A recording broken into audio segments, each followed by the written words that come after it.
எக்ஸாமுக்கு படிக்கிறப்ப சும்மா மக்கடிச்சுட்டு போய் எழுதுனா அந்த எக்ஸாம்ல பாஸ் ஆயிடலாம், வாழ்க்கைங்கிற எக்ஸாம்ல தோத்து போயிடுவோம். அதனுடைய தத்துவம், அதை ஏன் நடக்குதுங்கிறது ஒரு புரிதல், ஒரு பிராக்டிக்கல் நாலேஜ் இருந்தாதான் நம்மளால வாழ்க்கையில ஜெயிக்க முடியும். அது எல்லா விஷயங்களுக்குமே பொருந்தும், ஆன்மீகத்துக்கு பொருத்தம். ஏன்னா நம்ம சமயம் மாதிரி லாஜிக்கலான சமயம் அந்த சராசரத்துல கிடையாது.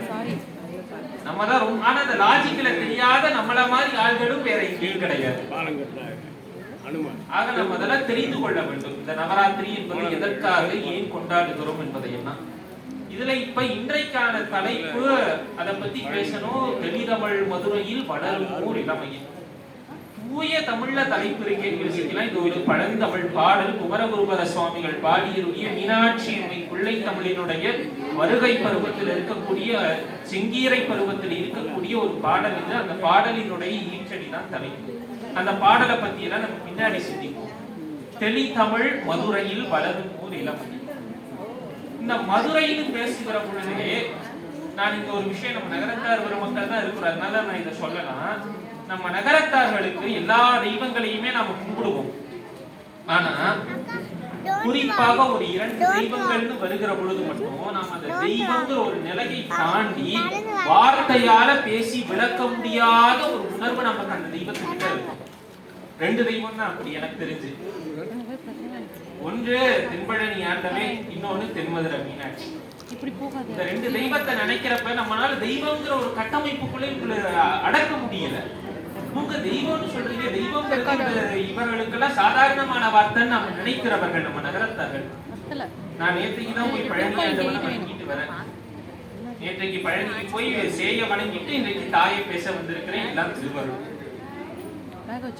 இப்ப அந்த பழனி மதுரை அவ்வளவு நமக்கு 2மே நம்முடைய ஒன்றி இருக்கிற ஊர்கள், நம் உணர்வோடு ஒன்றி இருக்கக்கூடிய ஊர்கள்.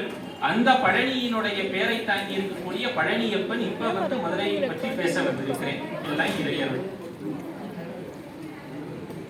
இப்ப தெளிதமிழ் மதுரை, மதுரைக்கும் தமிழுக்கும் அப்படி என்ன சார் சம்பந்தம்? உங்களுக்கு ஒரு விஷயம் சொல்லணும். இன்றைக்குதான் நம்ம தமிழ்நாடுன்னு சொன்னா பல மாவட்டங்களை உள்ளடக்கிய ஒரு நாடா. அன்றைக்கு ஒரு 1000 வருஷத்துக்கு முன்னாடி ஞானசம்பந்தர், நாவுக்கரசர் இவங்கெல்லாம் இருந்த பொழுது இந்த கோவை பக்கம் எல்லாம் கொங்கு நாடு, சென்னை மயிலாப்பூர் அதெல்லாமே பல்லவ தேசம், அந்த பக்கம் நாடு. சோழ மண்டலம், அது கும்பகோணம் தஞ்சாவூர் பகுதி எல்லாம் சோழ நாடு. கேரள பகுதி சேர நாடு, மதுரை பகுதி பாண்டிய நாடு. இது எல்லாருக்குமே தெரியுமேப்பா. இது என்ன நீ தெரியாத விஷயம் மாதிரி சொல்றீங்கன்னு சொல்றீங்க நினைக்கிறீங்க எல்லாரும். மதுரை பகுதி பாண்டிய நாடுன்னு தெரியும். அந்த பாண்டிய நாட்டினுடைய இன்னொரு பெயர் என்ன தெரியுமா? தமிழ்நாடு. அதிலும் பாண்டிய நாடுன்னு கூட சொல்லிட முடியாது. பெரிய புராணத்தை எடுத்து பார்த்தீர்கள் என்றால் பல இடங்கள்ல சேக்கிழார் பெருமான் மதுரையை மட்டும் தமிழ்நாடுங்கிறாரு. மதுரைக்கு அவர் வச்ச பேரு தமிழ்நாடு. இன்றைக்கு இருக்கிற தமிழுக்கு இவ்வளவு பெருசுனா அன்றைக்கு மதுரை தான் தமிழ்நாடு. அது ஏன் தமிழ்நாடு? ஏன்னா தமிழ வளர்த்த நாடு தானேங்க தமிழ்நாடுன்னு சொல்ல முடியும். அப்ப மத்த நாடெல்லாம் தமிழ் வளர்த்த